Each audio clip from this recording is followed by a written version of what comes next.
prie, un seul Dieu, Amen. Chers frères et sœurs, en ce saint jour, le dimanche des Rameaux, permettez-moi d'aborder la deuxième et dernière partie de notre thème, les deux avènements du Christ.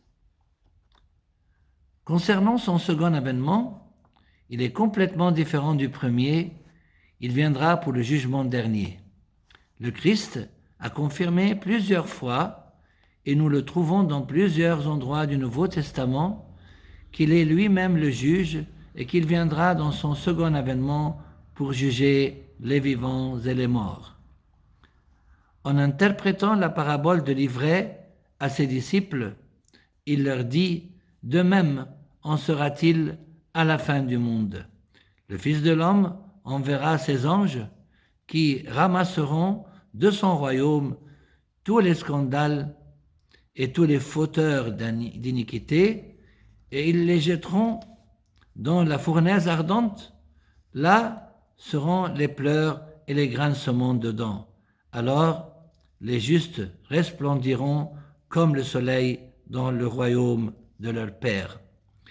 Il a dit aussi, c'est qu'en effet le Fils de l'homme doit venir dans la gloire de son Père avec ses anges, et alors il rendra à chacun selon sa conduite.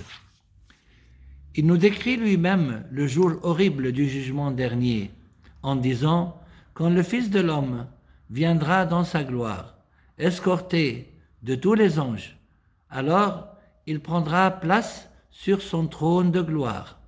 Devant lui seront rassemblées toutes les nations, et il séparera les gens les uns des autres, tout comme le berger sépare les brebis des boucs. Il placera les brebis à sa droite et les boucs à sa gauche. Après, il poursuit son discours et montre aux justes et aux méchants leur destin. En parlant de la fin du monde et de ses signes, il dit « Et alors, on verra le Fils de l'homme venant dans des nuées avec une grande puissance et gloire. Et alors, il enverra les anges pour rassembler ses élus des quatre vents, de l'extrémité de la terre à l'extrémité du ciel. » Et il le dit franchement, car le Père ne juge personne. Il a donné au Fils le jugement tout entier. Et il lui a donné pouvoir d'exercer le jugement parce qu'il est Fils d'homme. N'en soyez pas étonnés, car elle vient l'heure où tous ceux qui sont dans les tombeaux entendront sa voix et sortiront. Ceux qui auront fait le bien pour une résurrection de vie, ceux qui auront fait le mal pour une résurrection de jugement. Dans le livre de l'Apocalypse, Saint Jean décrit Jésus et dit « Alors je vis le ciel ouvert, et voici un cheval blanc. Celui qui le monte s'appelle Fidèle et Vrai. Il juge et fait la guerre avec justice. Ses yeux, une flamme ardente. Sur sa tête, plusieurs diadèmes.